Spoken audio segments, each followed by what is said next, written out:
Hello everyone, this is CA Payal Shrimal from Panoramic Education और आज है day 7 of our 46 day standard challenge.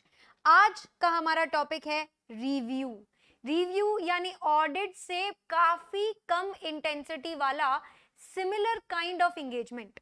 इसमें दो स्टैंडर्ड्स है पूरे। आज का हमारा टॉपिक रहेगा 2400। पहले थोड़ा मैं रिव्यू के बारे में बात कर लूं। रिव्यू और ऑडिट एकदम एक जैसे होते हैं इन द टर्म्स के दोनों में हम हिस्टोरिक फाइनेंशियल इंफॉर्मेशन की ही चेकिंग कर रहे होते हैं। ऑडिट में हम ज्यादा प्रोसीजर्स करके रीजनेबल अश्योरेंस लेते हैं, जबकि रिव्यू में हम कम प्रोसीजर्स करके हल्का यानी लिमिटेड अश्योरेंस लेते हैं। फ्यू प्रोसीजर्स करते हैं मगर याद रखना सबूत इसमें भी सफिशिएंट और अप्रोप्रिएट ही लेते हैं, यानी फर्क प्रोसीजर्स पर पड़ता है, फर्क कंक्लूजन पर पड़ता है, पर फर्क सबूत इकट्ठा करने वाली प्रोसेस पर नहीं पड़ता है। ये तो सेम रहती है ऑडिट जैसी। यहाँ पर प्रोसीजर कम हो जाते हैं और यहाँ पर कंक्लूजन रीजनेबल की जगह लिमिटेड आ जाता है। और तो और ऑडिट में हम ओपिनियन देते हैं जबकि रिव्यू में हम कंक्लूजन देते हैं। 2400 SRE engagement to review HFS एक बात क्लियर कट कहता है, यहाँ पर जो बंदा तुम्हारी कंपनी का ऑडिटर है वही रिव्यूअर नहीं बन सकता।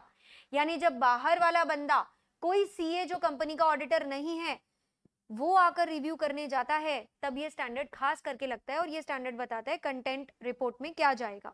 मुझे सबसे अच्छी बात रिव्यू की ये लगती है कि अगर आपको ऑडिटिंग स्टैंडर्ड्स आते हैं तो ये आपके लिए मक्खन हो जाएगा, केक वॉक हो जाएगा। जैसे कि मैं हर चीज को स्टैंडर्ड्स ऑन ऑडिटिंग के पैरेलल से आपको कंपेयर करते हुए पढ़ाऊंगी। ऐसे 200 में हम पढ़ते थे ऑब्जेक्टिव क्या होता है, रीजनेबल अश्योरेंस लेना होता है ऑडिट प्रोसीजर्स करके कि हम कंक्लूजन्स पर पहुंच सके। यहाँ पर बच्चों वो रीजनेबल कट होके लिमिटेड हो जाएगा।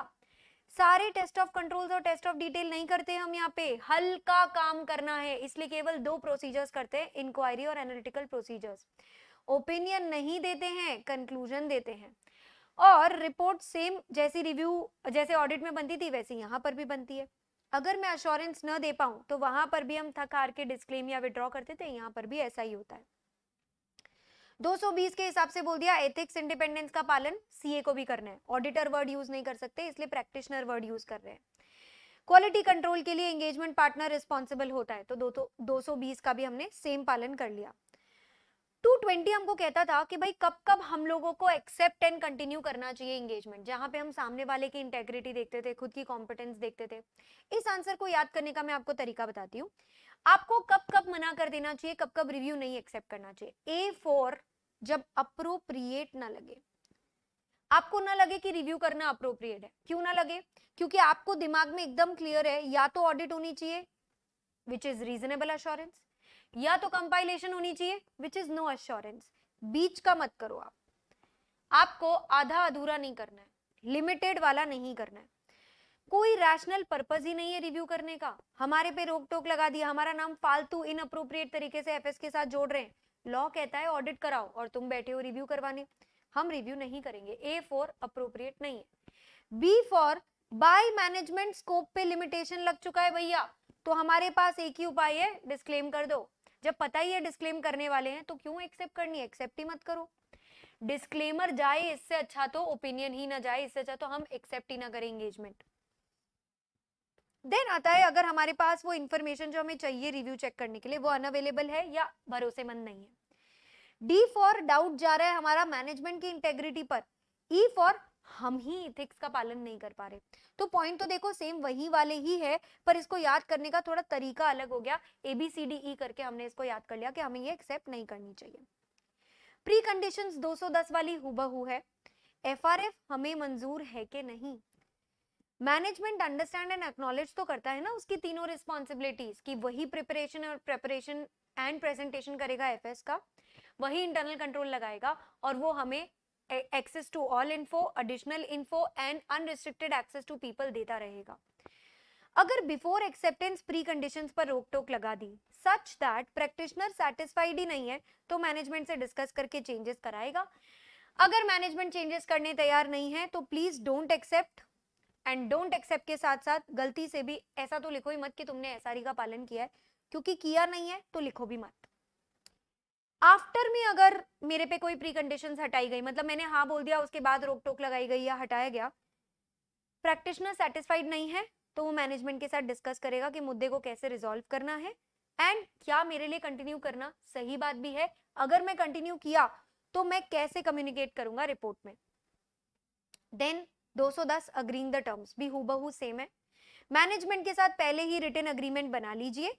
रिकरिंग ऑडिट में बार बार देने की जरूरत नहीं होती है वही टर्म्स। मेरा ऑब्जेक्टिव स्कोप क्या है, तेरी रिस्पॉन्सिबिलिटी मेरी रिस्पॉन्सिबिलिटी, मैं तुझे फिनेंशियल रिपोर्टिंग फ्रेमवर्क, तू मुझे फिनेंशियल रिपोर्टिंग फ्रेमवर्क देगा, मैं तुझे form and content of audit report दूंगा। ये सब सेम टू सेम वही वाला आ जाएगा। अब यहाँ पे रिकरिंग के टाइम पे हमें रिवाइज्ड हो गए अगर टर्म्स, या एंटिटी को रिमाइंड करने की जरूरत पड़ती है, तभी हम दोबारा वो रिटन एंगेजमेंट लेटर देते हैं, वरना देते नहीं है।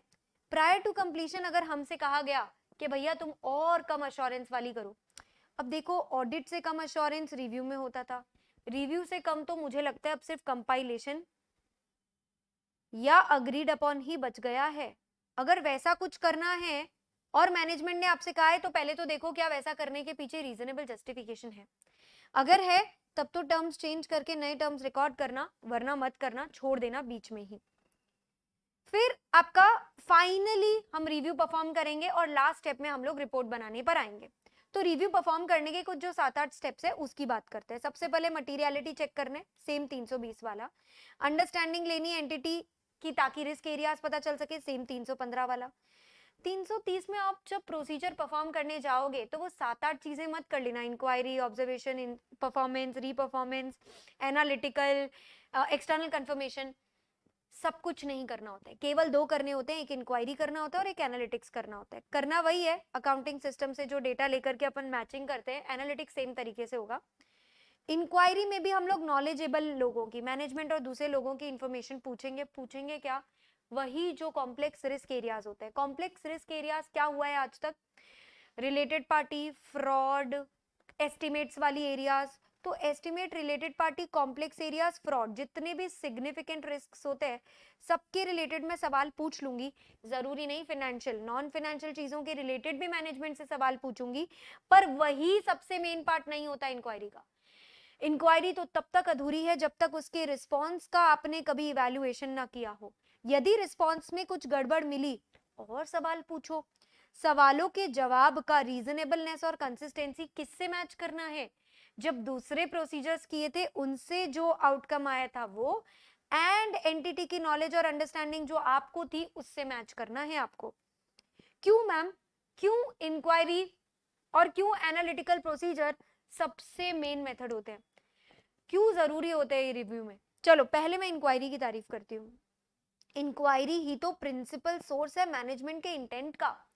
कल को अगर मैनेजमेंट कह देती है कि मैं ये सिक्योरिटीज होल्ड टिल मैच्योरिटी करने वाली हूँ, या अवेलेबल फॉर सेल करने वाली हूँ, या मैं एक नई वेंचर में घुसने वाली हूँ, या मैं एक सब्सिडियरी को अक्वायर करने वाली हूँ, तो क्या उनके कहने से हम मान लेंगे? जी नहीं। हम सबसे पहली बात तो मैनेजमेंट इंटेंशन के रिलेटेड इंफॉर्मेशन बहुत कम होता है, तो हमें इंक्वायरी से ही लेना पड़ेगा। समझना पड़ेगा इस बात को कि क्या मैनेजमेंट ने पास्ट में भी जो कहा था वो पूरा किया, क्या रीजन है इसी कोर्स को चुनने का, क्यों अवेलेबल फॉर सेल किया, क्यों होल्ड टिल मैच्योरिटी नहीं किया, और क्या मैनेजमेंट जो कह रही है कि मैं नई सब्सिडियरी एक्वायर करूंगा, क्या मैनेजमेंट की एबिलिटी है वो करने का? इन सब चीजों का कोरोबोरेटिव एविडेंस आपको इंक्वायरी ही देने वाली है, और आपको स्केप्टिसिज्म तो लगाकर रखना ही है इसकी रिस्पॉन्स चेक करते वक्त। एनालिटिक्स के फायदे बताती हूँ। नंबर 1 तो वो आपको सारी इनकंसिस्टेंसीज ढूंढ के देगा, मतलब जैसा होना चाहिए था इंफॉर्मेशन वर्सेस जैसा है उसको मैच करने में एनालिटिक्स आपका काम करता है। कोरोबोरेटिव सबूत बनता है। एडिशनल प्रोसीजर, जब हमें कहीं पर भी मटेरियल मिसस्टेटमेंट होने की संभावना ज्यादा लगती है तो वहां पे ये एडिशनल प्रोसीजर की तरह काम करता है, और दोनों के दोनों हमारी एंटिटी के अंडरस्टैंडिंग, एनवायरमेंट और मटेरियल मिसस्टेटमेंट वाले एरियाज की अंडरस्टैंडिंग को अपडेट करने का काम करते हैं। तो ये 1 पॉइंट, ये 2 पॉइंट, एंड देन ये वाले सारे पॉइंट्स जो है हमारे हमको बेनिफिट दिलाते हैं। क्यों जरूरी है रिव्यू में इंक्वायरी और एनालिटिकल प्रोसीजर, ये एग्जाम के लिए इंपॉर्टेंट आंसर भी था। फिर आ जाता है पॉइंट नंबर 4 कि कुछ हमें स्पेसिफिक सिचुएशंस में, सर्कमस्टांसेस में क्या करना चाहिए। तो specific circumstances call for specific standards. जैसे कि सबसे पहला है रिलेटेड पार्टी, तो 550 लगा देती हूँ मैं, 550 लगा देती हूँ यहाँ पे। हमें हमेशा अलर्ट रहना चाहिए कि रिलेटेड पार्टी ट्रांजैक्शंस हो सकते हैं, वो भी ऐसे जो मैनेजमेंट ने खुद ही नहीं पहचाने हो तो डिस्क्लोज क्या खाक किए होंगे। अब कभी कभी कोई ऐसा ट्रांजैक्शन होता है जो एंटिटी नॉर्मली नहीं करती, it is outside there normal course, तो हमें नेचर ऑफ द ट्रांजैक्शन देखना है, क्या इसमें रिलेटेड पार्टी मौजूद हो सकते हैं ऐसा देखना है, और ये तूने क्यों किया उसका रैशनल मुझे पता करना है, या फिर शायद रैशनल मिसिंग है वो मुझे पता करना है। सेकेंड, फ्रॉड और नोक्लार के रिलेटेड 240 और 250 लग जाता है, क्योंकि 240 फ्रॉड का स्टैंडर्ड होता था, 250 होता था आपका non compliance of laws and regulations का। तो हमें अप्रोप्रिएट पार्टीज को सबसे पहले बता देना होता था, मैनेजमेंट को बता देना होता था तेरी नाक के नीचे फ्रॉड चल रहा है। एफएस पर असेसमेंट देखना है हमें उसका इफेक्ट कंक्लूजन पर देखना है, और हमें देखना है कि क्या हमें 143.12 में कहीं एंटिटी के बाहर सेंट्रल गवर्नमेंट को जाके तो नहीं बताना कि फ्रॉड हो रहा है, या सेबी को तो नहीं बताना कि कानून टूट रहा है, हमें किसी थर्ड पार्टी को तो नहीं बताना, ये सब हम देखेंगे। 570 में गोइंग कंसर्न असेसमेंट जैसा हम करते थे ऑडिट में, वैसा ही हमें रिव्यू में करना है कि क्या एंटिटी की एबिलिटी है to continue as a going concern, कहीं उसके सर पर कोई खतरा तो नहीं मंडरा रहा which is casting a significant doubt on its ability to continue. क्या मैनेजमेंट को लगता है कि वो आगे बढ़ पाएगा, क्या मैनेजमेंट ने कुछ प्लान्स बनाए हैं, वो प्लान्स की फीजिबिलिटी क्या है, किस हद तक मैनेजमेंट इसे अचीव कर पाएगा, क्या उन प्लान्स का आउटकम इंप्रूव करेगा सिचुएशन को, इसके रिजल्ट्स को ढंग से हमें चेक करना है, मैनेजमेंट का रिस्पॉन्स हमें ढंग से चेक करना है, जिससे हम इन दोनों में से एक कंक्लूजन पर पहुंचेंगे, या तो एंटिटी गोइंग कंसर्न बेसिस पर है, या फिर फिनेंशियल स्टेटमेंट्स मटीरियली मिसस्टेटेड है, गोइंग कंसर्न बेसिस खत्म हो चुका है। फिर हमें वर्क यूज करना है अदर्स का, यानी हम एक्सपर्ट की बात कर रहे हैं तो हमेशा चेक कर लेने का कि क्या एक्सपर्ट का काम रिव्यूअर प्रैक्टिशनर के लिए एडिक्वेट है कि नहीं। लास्टली, अगर प्रैक्टिशनर को डर लग रहा है कि फाइनेंशियल स्टेटमेंट्स में ज्यादा ही मटेरियल में स्टेटमेंट्स मिल सकते हैं, तो उसे कुछ एडिशनल प्रोसीजर्स करने पड़ते हैं।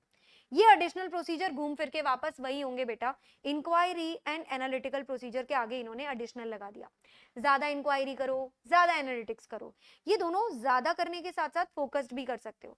मान लीजिए आपको शक है कि डेटर्स में ही गड़बड़ है, तो डेटर्स के रिलेटेड ज्यादा इंक्वायरी करिए।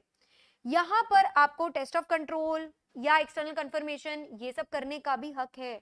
तो जस्ट बिकॉज मैं इंक्वायरी एनालिटिक्स से आगे निकल गई डजंट मीन ये रिव्यू नहीं है, क्योंकि रिव्यू करते वक्त जब फाइनेंशियल स्टेटमेंट्स में गड़बड़ होने की संभावना ज्यादा होती है तो प्रैक्टिशनर पीछे नहीं हट सकता, उसे और भी ऑडिट प्रोसीजर्स करने पड़ते हैं, करते रहने पड़ते हैं, जब तक कि वो इन दोनों में से किसी एक कंक्लूजन पे न पहुंच जाए, या तो फाइनेंशियल स्टेटमेंट्स है ही नहीं या मटेरियल मिसस्टेटमेंट्स है ही। करते गए, करते जाओ करते जाओ करते जाओ, उसके बाद भी अगर हम कंक्लूड नहीं कर पा रहे, मतलब मेरी स्कोप पे लिमिटेशन लग गया है, तो मुझे डिस्क्लेमर देना पड़ जाएगा, मॉडिफाई करनी पड़ जाएगी मेरी रिपोर्ट। 560 सब्सिक्वेंट इवेंट भी वर्ड टू वर्ड सेम है रिव्यू में और ऑडिट में। अगर मुझे एफएस और ऑडिट रिपोर्ट के डेट के बीच कुछ ऐसे इवेंट्स एडजस्टमेंट्स मिले, तो मुझे ये देखना है कि जिसका भी एडजस्टमेंट होना था या डिस्क्लोजर होना था हो गया या नहीं हो गया। I will request management to correct, अगर नहीं हुआ है तो ठीक कर दो। लेकिन अगर मेरी रिपोर्ट के डेट के बाद अगर मुझे ऐसी कोई इन्फॉर्मेशन पता चलती है तो नॉर्मली तो मेरी कोई ऑब्लिगेशन नहीं होती, बट अगर मुझे ये बात पहले पता होती तो मेरी रिव्यू रिपोर्ट की शक्ल कुछ और होती, तो जो 3 स्टेप्स हम 560 में वहां लेते थे ऑडिट में, वही हम रिव्यू में लेंगे। डिस्कस विद द मैनेजमेंट, क्या एफएस को अमेंडमेंट की जरूरत है और मैनेजमेंट कैसे इसको एड्रेस करने का इंटेंशन रखता है।